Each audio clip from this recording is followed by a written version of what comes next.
Okay, we're live now. Okay.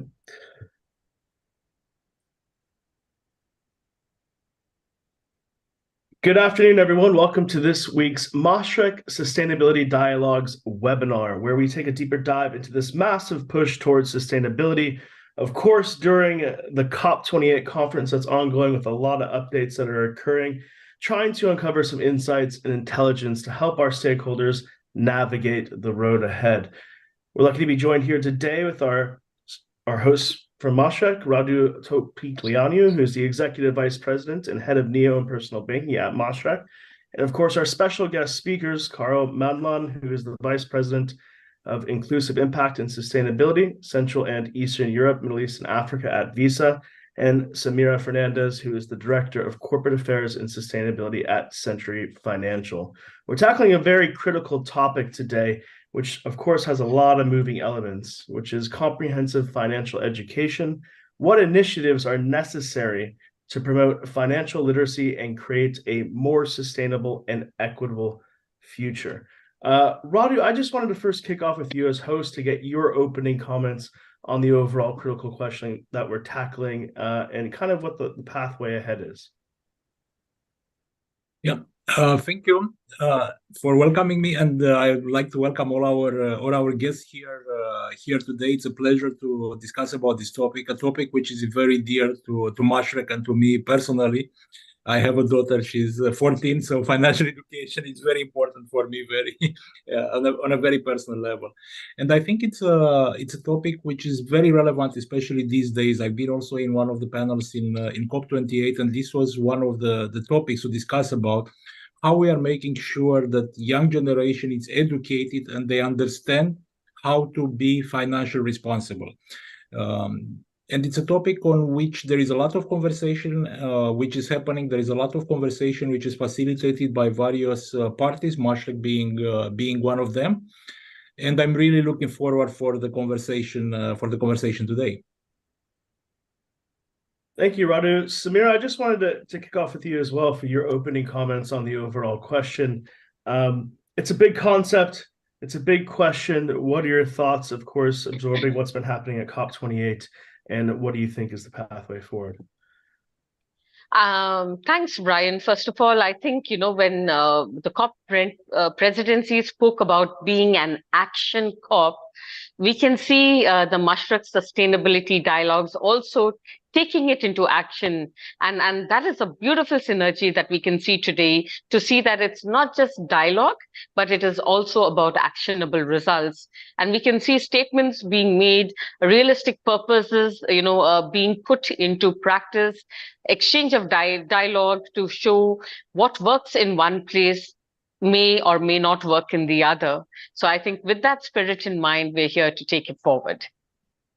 In terms of action, I just wanted to ask a follow-up because that's kind of the hardest part, right? Is implementation. Of course, this is the first global stock take. There's been a lot of announcements, but after COP28, that's kind of when the real work also starts to follow through for this. What is your recommendation? Of course, when we talk about financial literacy and turning the dial, on the first steps that really need to be taken to create that action and move things forward. So I think that's a great question, and we did put things into action. So I'm delighted to mention and announce that we at Century Financial, have partnered with the PRME, which is the United Nations Principles for Responsible Management in Education, as well as the University of Dubai. And it was just a few days back at COP28, we released our first publication, which is Financial Literacy for All, a program for blue collar workers and empowering them towards financial literacy. So to be honest with you, Brian, we really took this on a serious note, and we have taken our first step with the United Nations SDGs to partner and collaborate with education and industry towards community welfare. Carl, I want to bring you in as well to get your opening thoughts and comments on this. Of course, you manage a massive region, essentially. What is your perspectives? What are your opening thoughts? Thank you, Brian. The the key part linked to COP is about the next generation, and how do we ensure that the next generation has the tools, has the capabilities and the skills to actually be part of a digital economy, be part of a world that is actually more sustainable than where we are today. And I'll pick on Radu's point, where I have two children that are a little bit younger than his daughter, and it's a responsibility of the parents, of the guardians, to ensure that those skills are imparted. So they, of course, the responsibility of the schools, but the curriculum in most countries do not include financial education. And if it's not there, it means that somebody has to fill that gap. So really, this conversation around sustainability is also about sustainability of individuals and communities in the environment, but in the ability to transact and be part of that environment. I just wanted to ask a follow-up. Sorry, I just want to build on what Carl mentioned, because it's important to have this conversation, but it's usually a difficult conversation. Parents are not feeling at ease to talk with their kids about money. And again, I'm building on my personal example. It's difficult to have a wider conversation about money beyond that I need money. Yeah. So I think this is our role, to bring this conversation between parents and kids, and to facilitate this conversation, and to provide the means for this conversation to become real. And I'm not going to advertise, but for example, what we are doing in Mashreq, in NeoNext, that's a special design platform for youngsters starting with 8 years old, to open an account under the control of the parents. The parents have full control, full visibility to make things to make sure that things are secure and everything is fine. But kids can start to design their own goals, saving goals towards a certain specific objective. They start to develop patterns of spending and saving. They start to understand how to use a card, and soon we are going to put also some financial education there. So I think this is one way to take the things into real action from the top. Well, Carl, I just wanted to ask you a follow-up question that ties into that, and I think would be helpful for personal development within financial literacy, and of course with education. We keep talking about these big terms. Sustainability as a definition keeps evolving. What is your definition exactly of financial literacy, and how that ties into sustainability, which could kind of uncover more insights to help our stakeholders navigate that road ahead? It's a very good point, and it has to be simple, in simple language. And sustainability is really about your ability to be around for a longer period of time, to be around in conditions that allow you to breathe, to be healthy, and to be able to contribute to the economy. If I go back to Radu's point about the parents and the children, and some children unfortunately do not have parents, but they are communities that are assisting them. It's how do you ensure that as a parent who's building some form of capital, you are teaching your children that this capital can only continue to sustain them if they understand how it was created, how it's been managed, and what is the responsibility. So, simple example. Every weekend, there is some form of a party that kids have to go to, or birthday party. We used to have a responsibility of going to get the gifts. We introduce a similar solution to what Radu is talking about. Each child has a card. When they go to the shop, they actually start to look at prices, and they start to make decisions in terms of how much money do I have on my account, how many birthdays do I have to go for the rest of the year, and can I be able to afford all these gifts? It has changed the conversation, because before they'll go and pick, but now they have to think about what it is. So if you think about sustainability, it's creating that awareness early on in the life of a young person, that every decision has consequences. So if you think about the environment, do I continue to use plastic bottles? Do I continue to buy clothes, or can I get secondhand clothes? All these decisions at an individual level has consequences for the community, the family, but also for the nation. Samira, I just wanted to bring you back in as well. I think a good point on education was mentioned too. I remember in my times at university, actually all throughout high school, I don't remember having a financial literacy kind of aspect embedded into curriculum.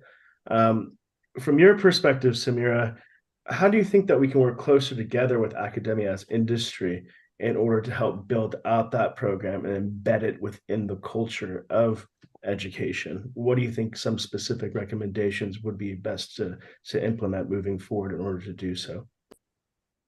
So I think a revision of the current academic curriculum, right from the early years, the early stages, the primary school, talking about the basics of saving, basics of money, and also integrating sustainability in that. While we look at, reuse, reduce, let's also look at refuse. And how can we teach our younger generation that by saying no to, certain basic necessities and having a very minimalistic lifestyle is normal?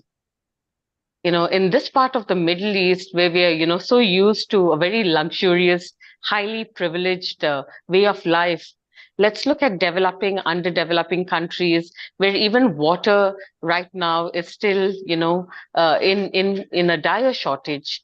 And when we can teach different elements of reusing, refusing, and how to maximize this, ingraining this in the curriculum along with financial knowledge at the early years, early stages makes a big difference. I also want to bring into this topic and this panel that it's not just financial literacy for the youth. Financial literacy for working women, women entrepreneurs, a stage where women otherwise had their partners, their husbands, the men in the house making decisions. But now with the world changing, we're looking at more women empowerment and the government empowering women entrepreneurs as well. I think that is another aspect where we need to inculcate more financial literacy so that even women can go back into their homes and guide and have these discussions with their partners saying, let's look at these forms of investment. Let us look at these avenues of saving. So that's where the dialogue can change as well. At Century Financial, we look at various elements because we are in the investment services industry. So we even look at, as I mentioned, blue collar workers, although it is only a social responsibility, initiative that we do. We look at how we can empower these blue collar workers to look at saving and not spending on other means such as lottery, for example, which is, a social evil where people do not save but spend, a big amount, so much so sometimes they even take credit just to buy a ticket. And when we went to most of the labor camps, this is what we found. So we are teaching them the power of compounding and how they can save and make it better. I think just as a follow-up question, Samira, I think Carl mentioned a good point is keep communication simple in a sense. And of course, that by doing that, it helps empower all the demographics that we're looking at, youth, women, blue collar workers. What's your advice in order to keep that communication simple, to explain the ideas that leads to implementation and action? We're all in our same segments where we might be in that space every day, and we've worked with sustainability leaders who are in their space every day. But of course, communicating this concept across multiple functions tends to be difficult, where you don't want to lose interest. What's your advice on the best way to communicate messaging in order to implement and reach our ambitions and targets? I think, communication should be multifaceted, not sticking to just one way. They say if you want to promote something, repeat it at least 21 times. But I think that 21 times can be through, even the power of AI, where you look at, I visited one of the conferences the other day and they looked at AI with art. And that was so beautiful because they had the entire story of a book covered in an animation form. And it kept everyone so engaged to see what's actually happening there. So as you rightly said, communication is the new form, looking at different ways to communicate, different languages to communicate, and also, bringing people together as communities. We always talk about, initiatives by companies and businesses, institutions, but can we look at community-driven initiatives where the community is responsible for saving? We create community funds. So there's a social impact fund created for a community where they look at engaging in a social project. It could be a tree plantation drive, looking at a revenue earner through it, or how to save the environment. And even through that, blend it in and integrate it with financial literacy in various forms. So perhaps engagement of all sorts could be the way further. So, Brian, if I may come in on this one, yeah, sure, I'll jump add in. that it has to be also in the community's language. So what we've done, Yes. we've made sure that we have colleagues that speak different language, Tagalog, in Hindi, to make sure that when we deliver this session in collaboration with partners, it is delivered in that language so that English doesn't become a barrier to understanding. And we run a program with one of the big companies here in Dubai, where it has now been embedded into the training program for the blue-collar workers. And it's delivered by the company and is part of the curriculum of training the blue-collar workers. Another one that we also often don't think about is people living with a disability or people of determination. So with I Am Inclusive, which is a social enterprise here in the UAE, we've introduced financial education with sign language because it's a huge community that also needs to have, we need to ensure that they have similar access to anyone else in the community. So when we think about access, we shouldn't limit ourselves to those that have, I would say, the full abilities, but ensure that anyone is able to actually have access to financial education. Carl, I think that leads into the next question I wanted to steer towards you as well, which was, we're talking about parents, we're talking about leaders in community, we're talking about teachers and education. What's your perspective on where we stand in terms of developing the skill sets for the right individuals who will be leading this charge in terms of financial literacy, in terms of collaboration, teachers, education? How do we ensure that those leaders are educated and are able to kind of move the dial forward in a sense? I imagine it's a big task and challenge to take on. It's a challenge because our first inclination would be to go towards teachers and educators, but the curriculum is full, if I can put it that way. So the question then becomes, how do we think about embedding some of these elements into some of the classes that already exist? If we're teaching mathematics, can we introduce some element of compounding, as Samira was saying, so that even if it's not a full course, it can be that. An alternative could be, we have electives for sports, but we don't have elective for financial education. So what stops us from having after-school curriculum that introduce financial education? It's a life skill. And sometimes I tell my children that if you're not financially educated, it's like you're actually living with a disability, because that's a language of the world. You need to be able to, it's like mathematics. If you don't understand mathematics, you can't read the world, because every single day you are either adding, subtracting, multiplying, or dividing. Financial education is the same. So we need to think about how do we support teachers and educators to be able to bring this in the classroom, because that's where a lot of children that can go to school actually will spend time. For the children that cannot go to school, in places where they have an opportunity to be, we also need to find a way to bring it to them. And it's something that, unfortunately, many people learn the hard way. And I'll bring a last element on that, which is around cybersecurity. Unfortunately, a lot of people that enter the digital financial services get burnt. And the reaction then will be, you know what, I'm going to just stick to cash. I'll get the card, I'll go to the ATM, withdraw, it's in my hand, it's safer. Maybe not. So what are we doing to ensure that the transition to individuals that are moving to digital financial services is fully secure? And that's part of financial education as well. And what's your outlook for the digital side of finance and how that interacts with youth and drawing them more into being more financially stable and aware? How is that progressing? What are the platforms that are being created? What do you think is the way forward? Gamification is one of them. We need to be able to bring financial education in a way that young people, Gen Z, consume information today.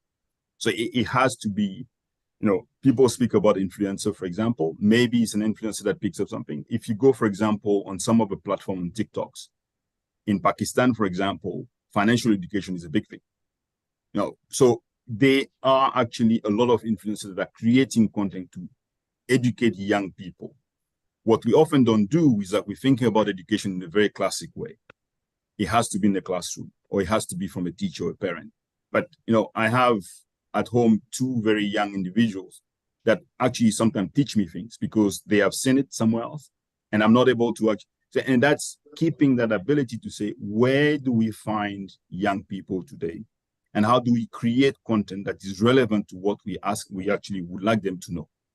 This way, they don't see it as extra work, but they see it as a way to actually engage that is much more. Or, can we run a competition with Mashreq, for example, on that ability of creating content around financial education? We give them very raw data of what exists, of a basic of financial education, and then let's have them create something that makes sense to them. Yeah, I have 2 nieces who are 8 and 9 years old. I didn't get my first phone until I was 16 when I started driving as an emergency tool, essentially. And now they have a lot of stuff that they're working with, which is way beyond what I was doing at that age. Samir, I just want to get your aspect on that too. Of course, how we can leverage technology and how we can use it to our advantage in order to advance the goal that we're trying to achieve. Sure, I agree completely with Carl when he talks about gamification. But what I also want to bring into focus, if I may, is it's the government. How can we look at the government playing a key role in this? We have the regulations in place on the the usage of digital devices. But can we look at something that is particularly specified and monitored for the children in a way that parents also do not feel that they are threatened, that the children are exposed to things that they are not looking at. So I think that is one. Secondly, I think the role of the diverse financial markets. We have the stock exchanges with us, the ADX and the DFM, and right now it's all very limited in a very specific manner, where it's only the global markets who have access and investors who are looking at that. But can we get this investor and investment related strategies, investment related services and education ingrained to children through digital platforms, maybe through the ADX or DFM and ADGM at an early stage? This could be part of their perhaps a sustainability program towards education in this area. I also want to talk about the growing expat population. If we are looking at the UAE, for example, with diverse nationalities here, some who are exposed to investments and the financial sector and financial services, while others are not. So can we have one, overarching program right from the basics to everyone who comes here, something like an acculturalization workshop, perhaps in the field of finance, where everyone who comes to the UAE says, these are the rules and regulations, but these are some things that you need to know about either the banks or investment opportunities or, financial working groups that we have. Debt management is very, very important in this area. Once again, I feel that technology has a great role to play in some of the access to credit. Retirement planning in our in a country where I come from, India, is huge, but I think that's something that we need to also see how we can incorporate here in the UAE, so that children from an early age can go and see how they can save, how they can look at their long-term plan, and take care of their future, so that they have, the means to support their future and, empower their own personal goals. And I think if we can do this through gamification and through various digital modes, with the government and otherwise, this is going to help us. And finally, if you don't mind me adding, Brian, I think financial scams these days are huge. And I think all of us have been, victims of it in one way or the other, at least through a phone call or, a message. And I think this, when we talk about financial education and everything is on the digital front. So can we look at, providers looking at giving out this knowledge, even to children at an early age, saying, if you get a link on this, which might not be relevant to a particular formal website or a legal thing, look at it. This kind of awareness is important. And I feel, through digitization, lots can be done. This requires, of course, partnerships, and action requires that partnership and collaboration in order to implement the roadmap that's been put out, ahead of us, essentially. Samira, what do you think, in order to create that ecosystem with stronger partnerships and break down silos between industry, between government, of course, society is another pillar to that chair. What do you think we can do better in order to establish that? I think let's break barriers. Let's redefine our boundaries. Right now, it's a mindset that we create based on either a gender, income, the countries we come from, who we are, our background, or even the investment criteria. So if we can find a way to normalize and ensure that, we keep certain barriers out so that we can just have a wholesome divided framework which talks about a long-term goal. What really, is what I really admire is the UAE Vision 2071.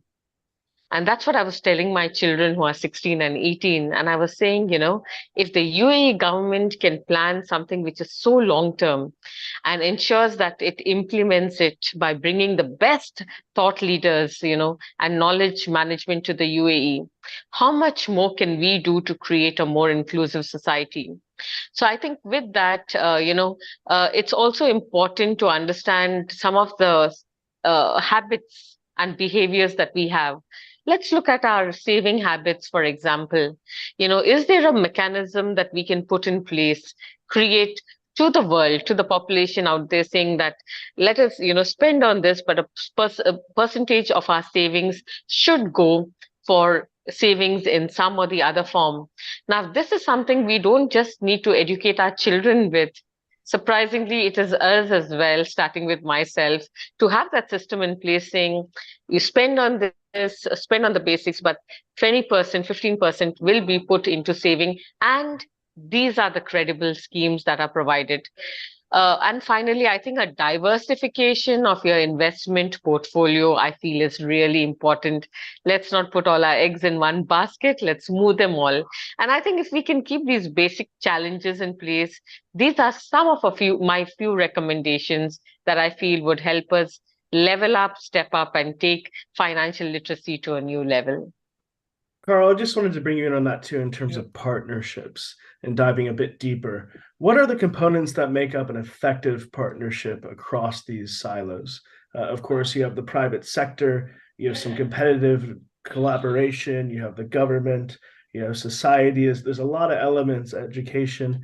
What needs to be in kind of the mixing pot in order to make an effective collaborative partnership that helps move things forward? Brian, I think the first one is to acknowledge that this is not about competition. No, the ecosystem and every single one playing in that ecosystem need to have the skills and understanding how to be part of this game. The second element is to acknowledge what are the core capabilities of each partner. So if I am strong in A, I don't need to be strong in B and C because I can find partners that can be strong in B and C. It's a sum of these different components that will allow us to actually provide the UAE and other markets where we are present the ability to increase that pie. Because the addressable market, and that's really what it's about, how many people can actually leverage on the digital economy? The fewer numbers there are, the challenge it becomes for all these new tools and technologies that we have. But as we create opportunities for people to really be part of the digital economy, then the partnership that is being created actually creates more room for individuals to be part of the digital economy. And that's what it should be about. Financial education should have a purpose. And that purpose is to make sure that anyone that participates in the digital economy speaks the language of the digital economy. I just want to touch on young people again as well, because of course that's going to be the generation that drives things forward. And we mentioned probably the ones who are leading technology developments as well, not too long in the future. How do you establish buy-in and communication? It seems like climate change is such a massive challenge to tackle, where as a young person, where do you start? How do you get involved? What do you recommend to young people in order to kind of take that empowerment and move forward and take the advantage? You can only create so many programs to help, but of course you also need the other side to buy in as well, to be a part of that journey? So if we look around today, we have seen a number of young people that have become activists in the good sense of the word in the climate space. We've seen this in the fight against HIV/AIDS, for example, many years ago. So what we are realizing is that young people actually understand some of the issues that are affecting them. When I grew up, HIV/AIDS was a massive issue. And I remember growing up with that fear at the beginning of what it could do. Then with education, understanding actually, it's something that you can avoid, and these are the steps to avoid it. When it comes to climate change, and the survey that we did recently shows that there's more awareness. And actually, we asked parents, what do the 8 to 18-year-old think about?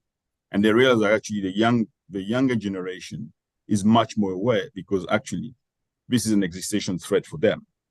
I remember going to my daughter's class, and she was in grade 5, and her knowledge of sustainability and the environment made me quite shy. So it's different. When I was growing up, this was not taught in schools, whereas now it is really part of the curriculum. And we're talking about financial education. So what would it take for financial education to be part of the curriculum? And we see younger people becoming activists on financial education. There's also a lot more access to information at any second of the day as well, constantly across the internet. Yes.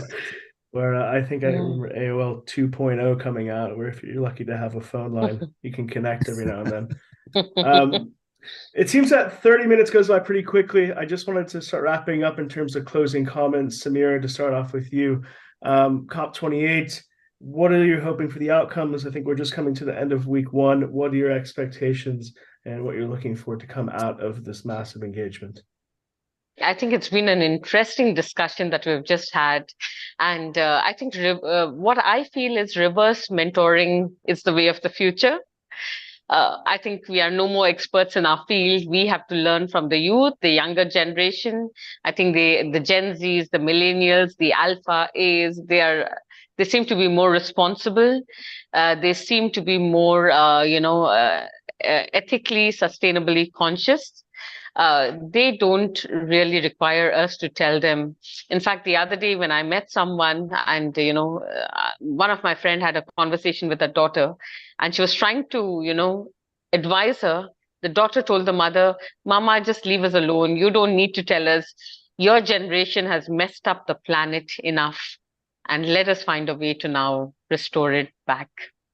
So I think it's definitely reverse mentoring. We need to learn from the young. We need to hold hands together and see how we can work it out and admit that we have made mistakes, but we also need to take aggressive steps to ensure a sustainable future for all of us. Yeah. Carl, also your closing comments. COP28, there's a lot that of course is going on. What are your hopes and expectations for outcomes from this engagement? Less on the role of government, but more on the role of individuals. What do we need to unlearn, and what do we need to learn? And I'll give an example of a UAE-based company called the Waste Lab, who's focusing on composting. And can we start picking up the habit of composting?